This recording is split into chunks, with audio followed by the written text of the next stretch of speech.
Hello everyone and welcome back to a brand new video where today we'll return with round 4 of our F224 Andrea Kimi Antonelli career mode. Yes, we're back this weekend here for the first of 2 of Kimi Antonelli's home GPs. We return to the Autodromo Internazionale di Imola, of course, for the Emilia-Romagna Grand Prix. Obviously at the moment we're 4 points back from Paul Aaron, who leads the way at the top of the table. If you missed out on those 2 races last weekend at Albert Park, Australia, I would highly recommend going back and checking them out. We're also closing in on 140,000 subscribers at the moment, so if you aren't already, please do consider hitting that sub button as well. But yeah, I'm sure here in Monza are 2 locations where Kimi really wants to win, so hopefully we can try and start the weekend off with a good qualifying. Well, of course, not only is this Andrea Kimi Antonelli's home Grand Prix weekend, but it's also the home weekend of the Prima Formula 2 team.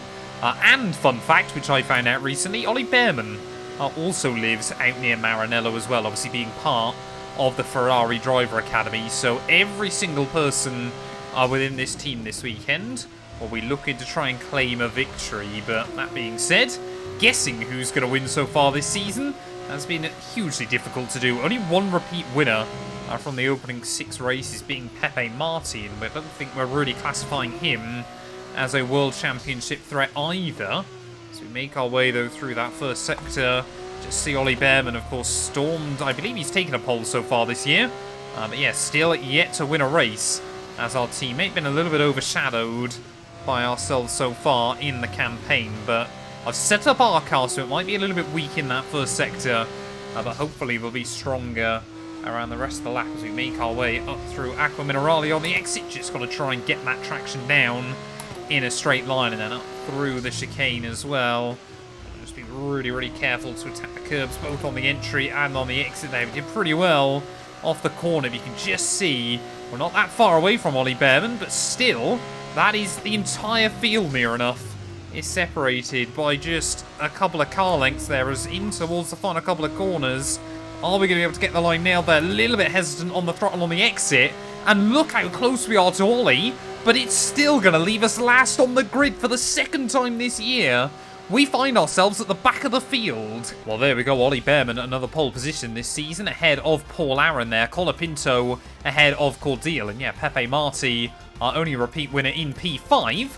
I must admit, being 4 tenths off pole and ending up last is a bit of a disappointment. I do wish the AI were a bit more strung out inside this series. But once again, we're going to have a lot of work to do as we head into the GP. But at least we know we're not much slower than our fastest runners.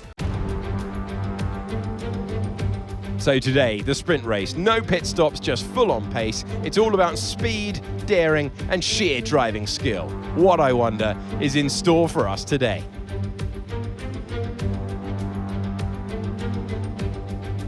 It's 3.1 miles around Imola with 19 turns to master, 9 right-handers and 10 left.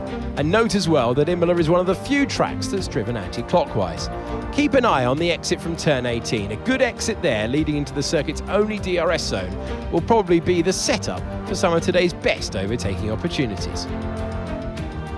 And we welcome you to the Formula 2 commentary box. I'm Alex Jakes. Alongside me for this one, Alex Brundle. It is a sprint race. It is race day. How much can you take from that 1-lap pace into our multi-lap contest today? Well, you've got the grid reversed, giving some drivers who wouldn't normally get it the opportunity to take a win or a podium home. They're going to be looking to snatch that opportunity if at all possible. Well, it is such a shame for us that qualifying, of course, has such an impact over the course of a weekend, and so especially starting at the rear of the field. We have got our work cut out. Set of mediums, though, will comfortably see us through the 13 laps here of Saturday sprint racing. It's 5 red lights, though, here on the grid. And it is going to be lights out, and away we go. They're immediately getting a better start than Taylor Barnard alongside me in that AIX car. And as we make our way then in towards turn 1, I mean, we've just got to get the elbows out today. We've got to learn everything we possibly can, ready for the main event tomorrow there, as I'm going to try and follow Jack Crawford down, into turn 1, making up a few spots there as Paul Aaron does really seem to be struggling. And now suddenly the AI all having a picnic through the first couple of corners there. Could not tell you who it is that leads the way through those first couple of turns. It might be one of the Campos cars, as we're going to go 3 wide on the exit into Tosa. Don't often see that in FIA Formula 2, as well, somehow being on the outside there, I was never expecting that to work out as well for me as it has. Still side by side with Kushmaini as we make our way up the hill. Are we going to be able to hook it up? They're almost banging wheels. Luckily, the UNI Virtuosi driver will give me the room around the outside, and we are all returning kind. Claim the place down into Aqua Minerale there. 5 places gained on this opening lap. Like I said, we just got to try and get our elbows out here. We've got to try and make moves ASAP and try and see if we can get some points on the board from this sprint. The AI, yeah, definitely stronger in qualifying than they are in race trim. They definitely seem to make a few extra little mistakes. But you guys as well also definitely feel that the F2 AI a bit more aggressive than those in Formula 1. Everybody with something to prove, as we've just proven that we can get down the inside of Roman Stanek there through the final corner. Didn't catch who was leading, but we are up at a P16. While Imola, I always associate with being quite a high downforce circuit, but it feels like, yeah, the AI certainly don't set up their car in that direction, and a lot of other people I speak to tend to view this circuit as a lot more low downforce as well. There we can see Ollie Behrman just keeping Paul Aaron at bay a little bit further up the road. So yeah, he was able to make that move at the start of this one. It is Martins, I believe, leading the way there. Still no DRS, of course, just yet, as we get under the 1:30 benchmark as well. But yeah, I feel like making overtakes today is going to be quite difficult. You can already see just how much Zane Maloney pulls away. Well, Formula 2 rules do work slightly differently to those in F1 when it comes to the fastest lap bonus point, and I'm staggered that Formula 1 haven't just simply copied what the rule is in FIA Formula 2. Fastest lap bonus point is awarded to anybody inside the top 10 in both the sprint and the real Grand Prix. It's just awarded to the person inside the top 10 with the fastest lap. Of course, it would stop you end up with all this chaos like we saw at Singapore, where obviously Ricciardo helped Verstappen despite not being on the same team. And yeah, it wouldn't surprise me if for 2025 F1 does try and re-clarify that as well. Because, yeah, ultimately, it is a little bit of a weird one. I'm trying to go for fastest lap at the moment. But like I said, of course, that's irrelevant unless I can get ourselves into the top 10. And after all that progress on lap 1, we're really struggling to be able to make much of an impact anymore. Around the outside of Zane Maloney will try and go. And I tell you what, oh, huge snap of oversteer there on the exit of the corner. We just like gather it up, but we're going to lose the DRS to Dennis Hauger just in front. So unless we can nail the line through these final couple of corners, it might well be that Maloney is about to come straight back past us there. Through the final couple of turns we'll go. Get on that throttle as early as we can there, as times are still improving by all of the AI as well. I mean, a 28.2 is not bad going, as here comes Zane Maloney again. We're going to try and go defensive then. No, he's actually just pretty much going to push me along. That'll open the door to Roman Stanek back down in towards turn 1. So we will send it back down the inside of the Trident. I am not in the business of losing places today, as that was a Formula 2 move. Oh, we got yellows. We got yellows. Someone's blowing up. That's Enzo Fittipaldi. Enzo Fittipaldi is going to be our first casualty of this race then. And could we see a safety car because of that one? It would certainly do us some favours in rebunching up the order, but I don't think it's going to happen. They definitely seem to be slightly more reluctant to bring out the safety car in F2 than F1 inside this game. But Fittipaldi and Van Amersfoort, that is not what they needed this weekend, as are we going to see Stanek again try and close in back down towards turn 1. I mean, the DRS is so powerful in these cars, as here comes Stanek. We are going to try and sit in the middle of the road. He'll have a look to the inside that time, but again, we'll just hang on. Well, we are catching Dennis Hauger around every other point on this lap, but down that front straight, we are losing close to a second in a single straight line in these cars. So we might be in for a very, very lonely end to this afternoon's running unless we can really hook this up. I'm kind of hoping that maybe a couple of them go side by side, and that kind of bunches everybody up a little bit further behind. But at this stage, oh, I am not holding my breath. That should give you a solid idea of just how hard I'm pushing. I mean, look at this. We're within a second by the time we get back onto the front straight. That lap only a couple of tenths away from the fastest. Look at that, by the time we get back down towards turn 1, Helga's opened up that gap to over 1.5 seconds again. It's absolutely ridiculous just how quick they are. Looks like we've got more and more battles going on behind me as well.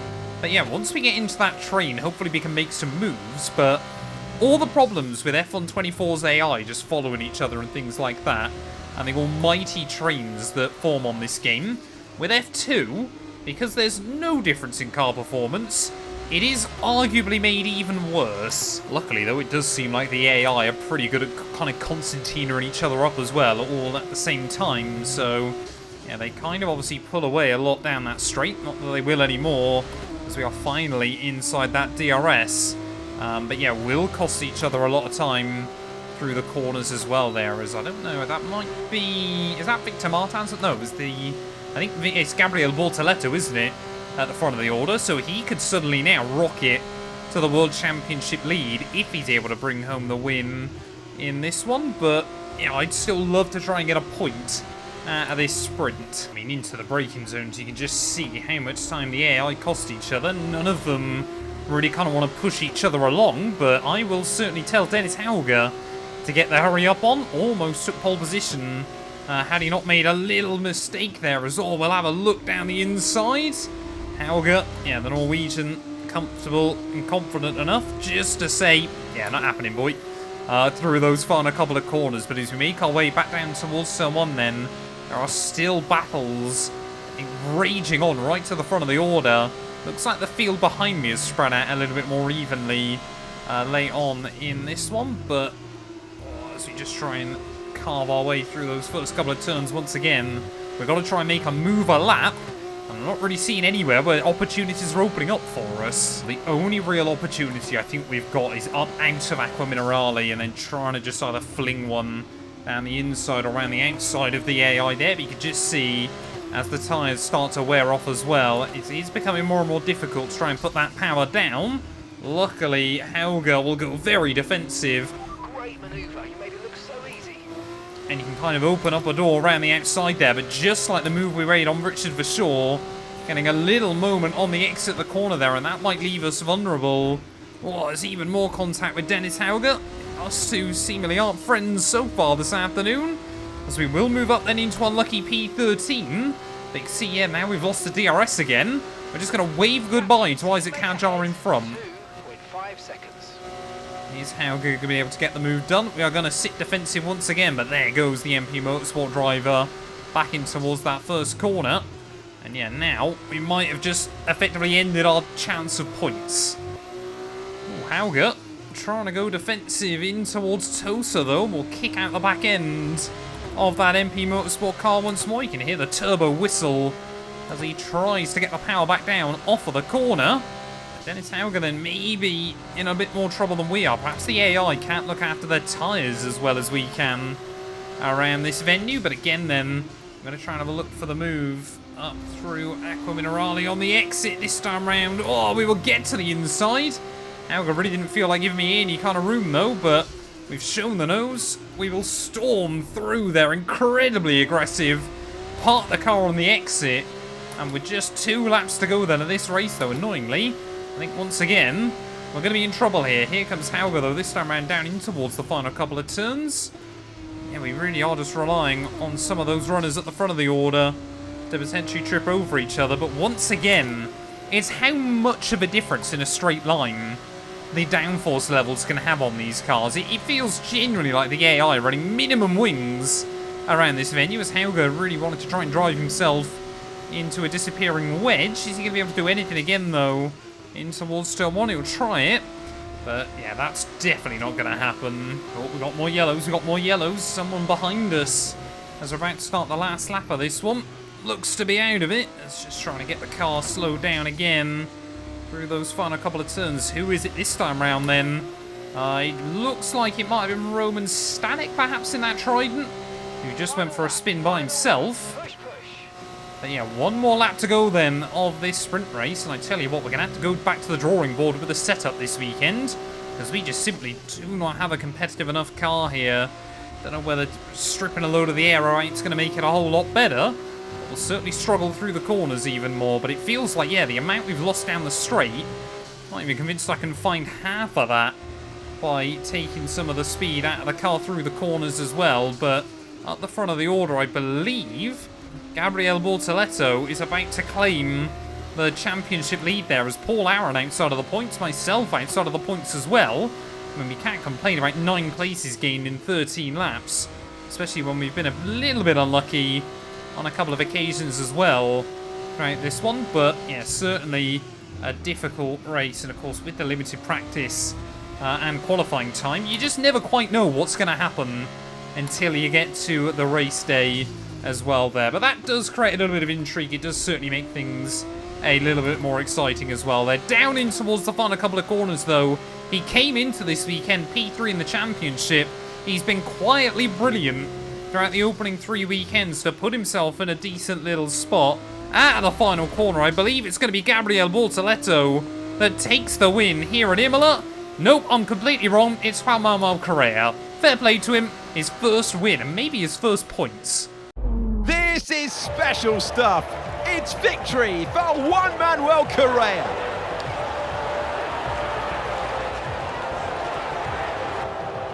It might not be the same points as the feature race, but it is the same podium, and they get to wave at the fans from it.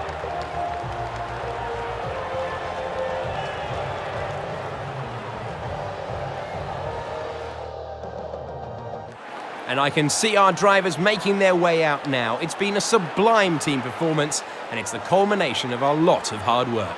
Dams are your winners today.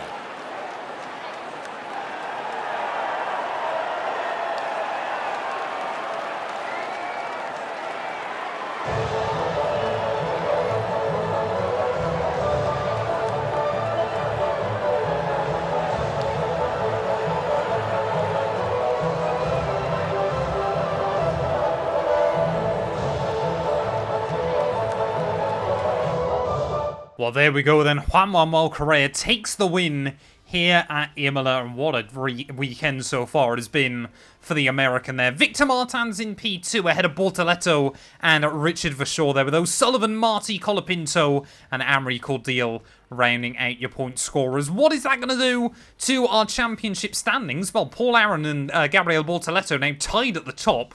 We are still just 4 points back, though, as Marty and Ollie Behrman continue their march up the championship order as well. I mean, any of the top 8 could leave the feature race here as the World Championship leader. That just goes to show how insane FIA Formula 2 could be inside F1 24. I believe as well, yep, those points were Manuel Correa's first of the season as well, so really fantastic job done by him.